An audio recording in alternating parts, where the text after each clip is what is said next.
The world is still reeling from an Israeli attack on Rafah. Hours after an Israeli airstrike triggered a massive blaze in a tent camp where displaced people were taking shelter. Dozens were killed, according to Palestinian officials in Hamas-run Gaza. Plus, the Georgian parliament overrides the president's veto on the foreign agents bill. Most of the protesters are hoping that this anger, frustration, and disappointment will translate into political action. And later, an update from Kyiv, a look at some deadly weather, and the latest from Papua New Guinea. Today is Tuesday, May 28th, and this is VOA's Flashpoint, Global Crises.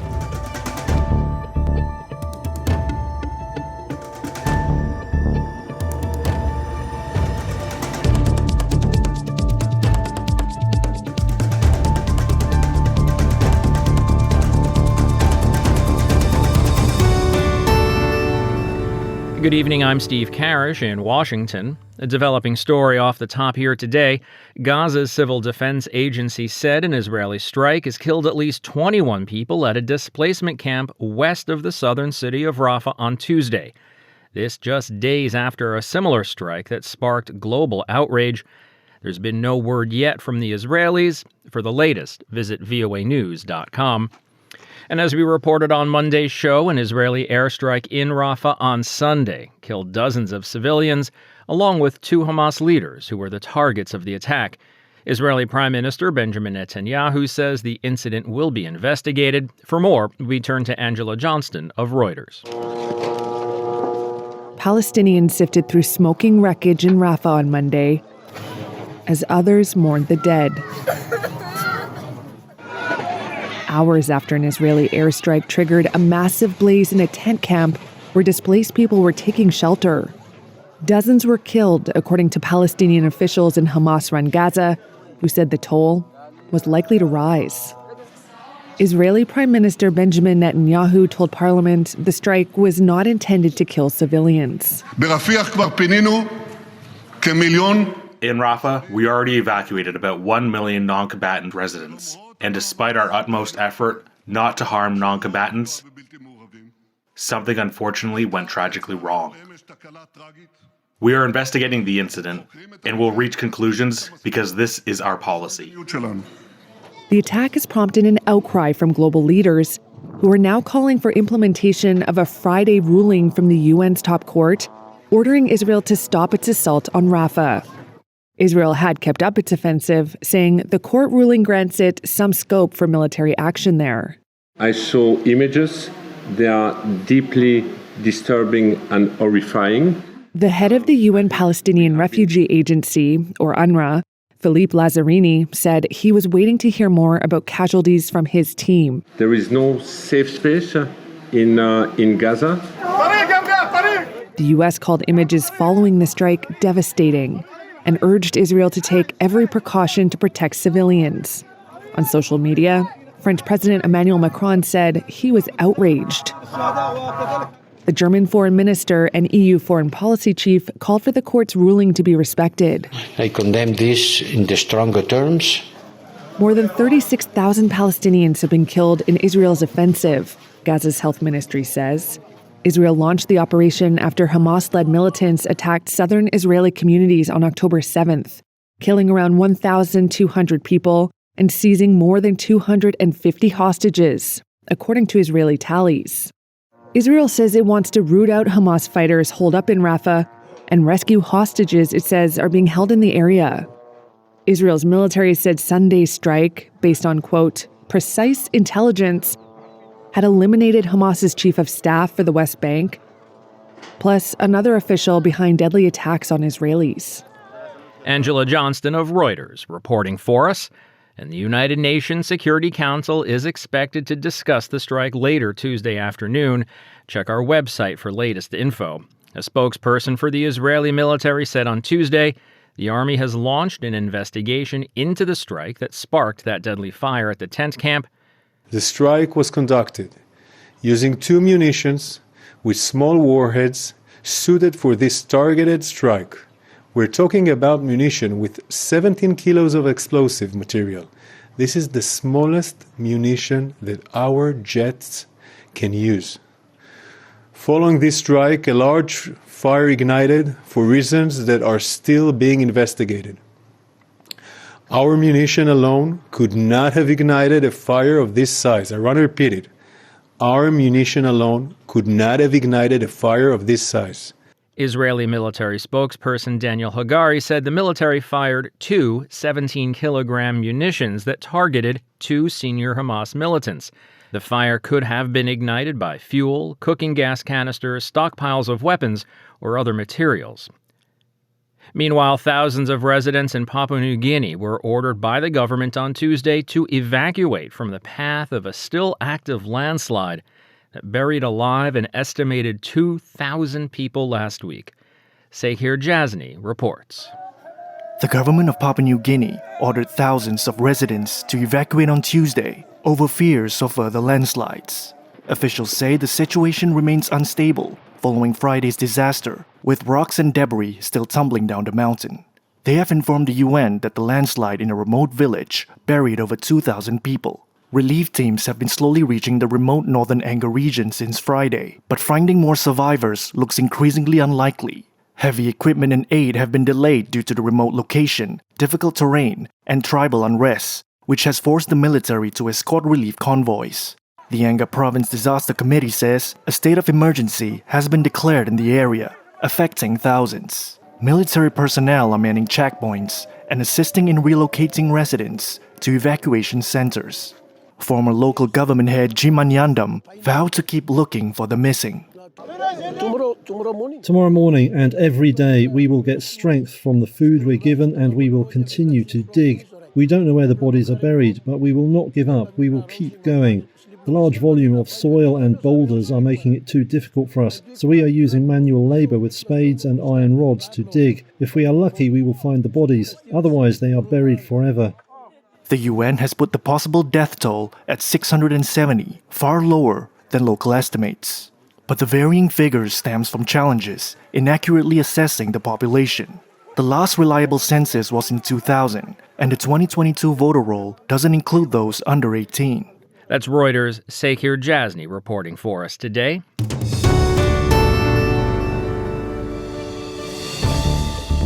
You're listening to Flashpoint Global Crises from the Voice of America. I'm Steve Karish in Washington. The world has seen some deadly weather recently. We'll take a look in a moment.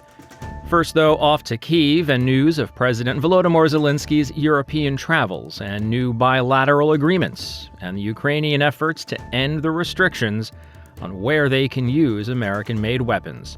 VOA's Anna Chernikova has the details. On Monday, Ukrainian President Volodymyr Zelenskyy visited Spain to sign a long-term security agreement. The document provides €1 billion in military aid from Spain to Ukraine for 2024 and €5 billion for the period until 2027 through the European Peace Fund. Following that, on Tuesday, Zelenskyy arrived in Belgium, where he met with Prime Minister Alexander De Croo. The two countries signed a bilateral long-term security cooperation agreement. According to Zelenskyy, the document provides for at least €977 million in military aid to Ukraine from Belgium in 2024, as well as Brussels' commitment to support Kyiv during the 10-year term of the agreement. The president of Ukraine also said that for the first time such an agreement specifies the exact number of 30 F-16 fighter jets that will be delivered to Ukraine by 2028. The first aircraft should arrive in Ukraine by the end of 2024. During a press conference in Brussels, Zelenskyy talked about the peace summit in Switzerland, which will be held in June. Я би дуже хотів, щоб особисто був присутній президент Байден. І я знаю, що Америка підтримує саміт, але ми з вами не знаємо, на якому рівні. He mentioned that he would very much like President Biden to personally attend the summit. Zelenskyy noted that America supports the summit, but there is still no understanding of at what level. He said he believes that other leaders are looking at the actions of the United States. Zelenskyy believes that Vladimir Putin will be comforted if US President Joe Biden ignores the peace summit in Switzerland. Earlier, the USA announced that their country will be represented at the peace summit, but it is currently unknown who will attend.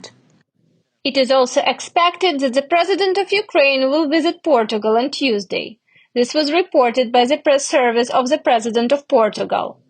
The purpose of the visit is to strengthen cooperation in the field of security and defense, as well as political, military, financial, and humanitarian support for Kyiv. The President of Ukraine's visits were previously planned for mid-May. However, due to the situation at the front line, Volodymyr Zelenskyy postponed all international business trips. Meanwhile, the situation at the Russia-Ukraine front line remains tough. Ukrainian authorities expect a new wave of Russian attacks on Kharkiv and the Kharkiv region, as Russian forces have not yet been able to create a buffer zone along the entire line of the Ukraine-Russia border in the Kharkiv region.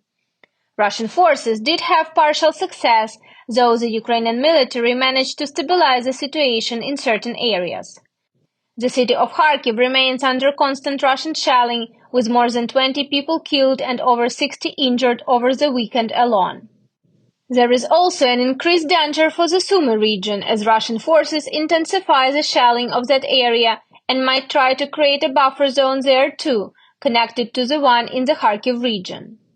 Amid the recent deathly shelling of the city of Kharkiv, Ukraine intensified the negotiations with the allies, asking to allow Ukraine to use Western weapons to hit the targets on the territory of Russia. Jens Stoltenberg, Secretary General of NATO, insists that the allies need to review the restrictions on Ukraine's ban on striking the Russian Federation with Western weapons, particularly amid the border fighting in the Kharkiv region. The NATO Parliamentary Assembly also called on the governments of the alliance countries to allow Ukraine to strike targets on the territory of the Russian Federation with Western weapons. A number of countries, including Poland and Lithuania, have also called to lift these restrictions. This is a developing story. We will provide updates in the following programs. Anna Chernyukova, VOA News, Kyiv.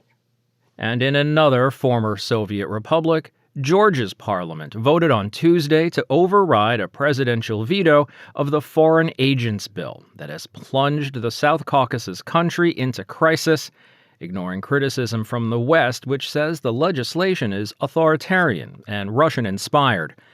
The vote is so heated that a Georgian opposition member of parliament was splashed with water during a parliamentary debate. He was delivering a speech against the bill when a pro-government MP splashed him with water. Tuesday's vote to ignore the objections of President Salome Zurabishvili sets the stage for the Speaker of Parliament to sign the bill into law in the coming days. For more, I'm joined by VOA's Anna Chikvadze in Tbilisi.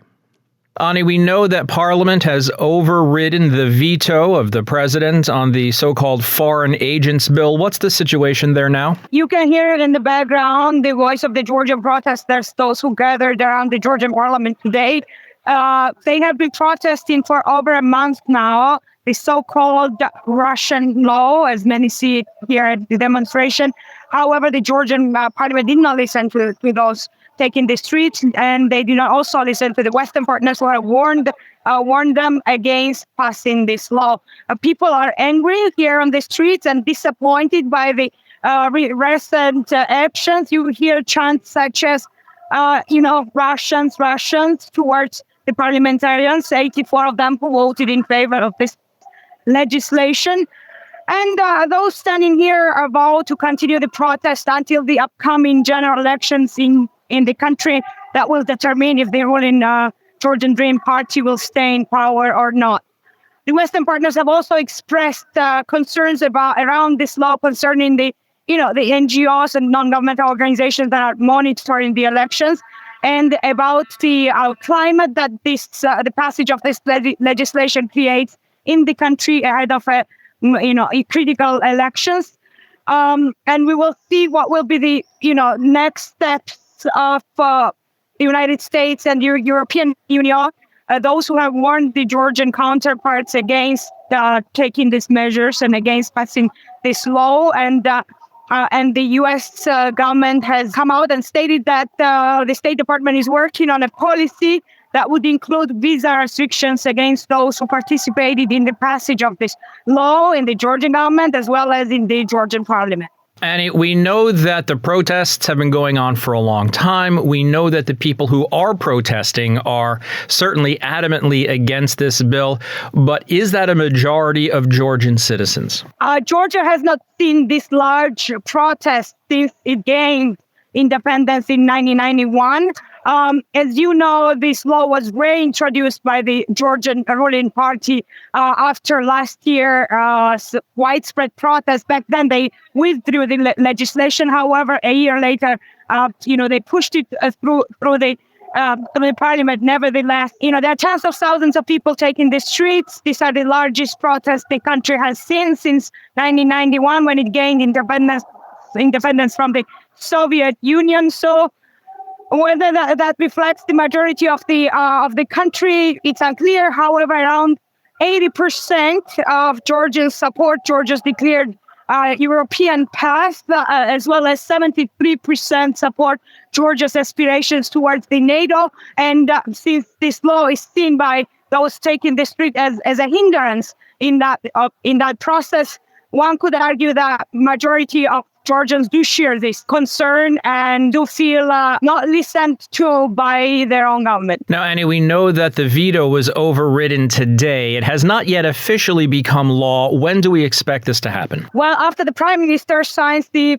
legislation, we will see the law go into effect. It takes start in August, and from August on, those receiving 20% of their funding from foreign sources, and largely this is seen to be directed at the U.S. and EU democratic assistance toward the civil society and media, will be required to register in the registry of those who carry out foreign interests. Now, Annie, we can hear the protests going on behind you. You've told us that they're large.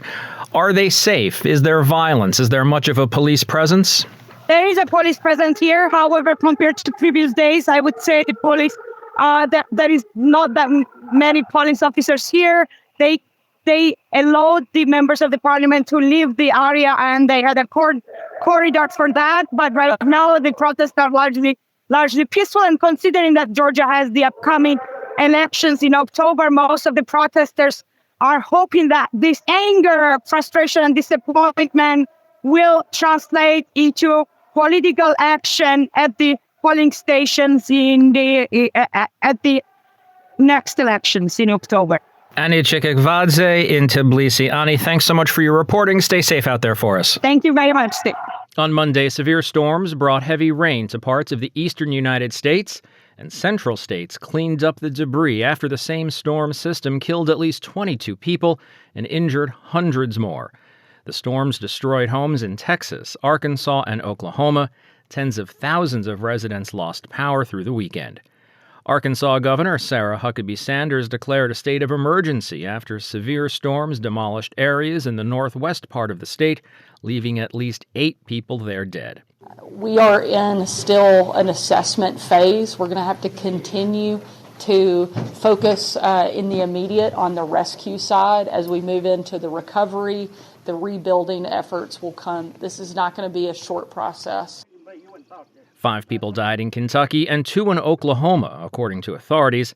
7 people, including 2 children, died in Texas, where Governor Greg Abbott said about 100 people were injured and more than 200 homes and buildings were destroyed. In other climate news, temperatures soared above 50 degrees Celsius in parts of Pakistan on Monday as an ongoing heat wave gripped more areas, including the southern district of Sikor. The heat wave is forecast to continue for at least a few more days as doctors are treating victims of heat stroke at hospitals across the country. Heat stroke relief camps, manned by volunteers, have been set up to provide ice water for people in Sikor, with residents saying the government has done nothing to help them. That's Salim Abbas. He says he drinks cold water and sugarcane juice when he must be outside for work, adding that he has no choice. Pakistan's meteorological department says the country could experience more episodes of extremely high temperatures ahead of the pre-monsoon rains. Officials say the current heat wave is being experienced due to climate change and is the latest climate-related disaster to hit the country in recent years. Meanwhile, authorities in the neighboring Indian state of Rajasthan blame the heat for 6 deaths there.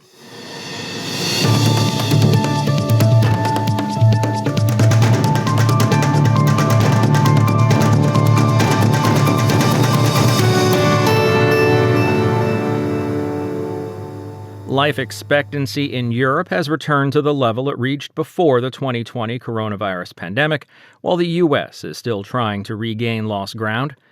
Overall, new numbers show life expectancy has increased in most parts of the world, with Eastern Sub-Saharan Africa showing the biggest gains over the past 3 decades. VOA's Henry Ridgewell reports. Latest European Union figures released this month show the average life expectancy across the bloc in 2023 was 81.5 years, almost a year's gain over 2022, as the coronavirus pandemic was coming to an end. Jennifer Beam Dowd is a professor of demography and population health at the University of Oxford. Within Europe, we're seeing really high life expectancy in countries like Spain and Italy, Sweden, Norway.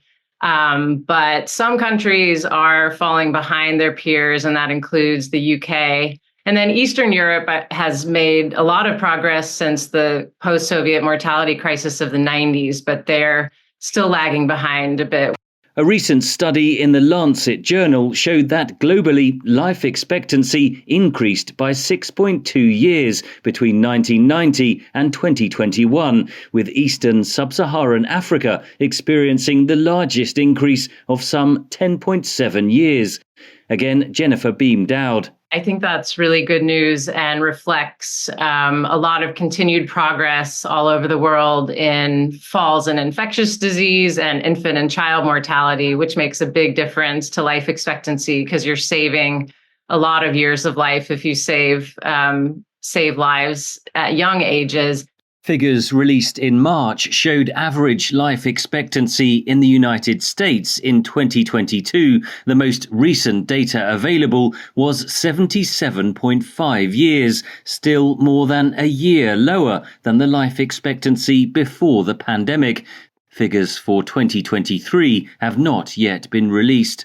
Again, Jennifer Beam Dowd. A lot of countries have bounced back close to pre-pandemic life expectancy. But some countries, such as the U.S., have not returned yet to the levels they were at in 2019. But another thing that's having a big impact, we think, right now is the obesity epidemic, which started taking off, especially in the U.S. in the early 1980s. And in fact, we are seeing major slowdowns and improvements from cardiovascular disease that are driving a lot of the stalling life expectancy in high-income countries. The European Principality of Monaco, a favourite home for the super rich, had the world's highest life expectancy in 2023 at almost 90 years, according to US figures. Henry Ridgewell, VOA News. And that's going to wrap up today's show. There's more VOA coverage 24 hours a day on our website, voanews.com, and across our social media platforms. On behalf of everyone here at VOA, thanks for listening. Until tomorrow, I'm Steve Karish.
For deeper dives and expert analysis, listen to VOA Podcasts.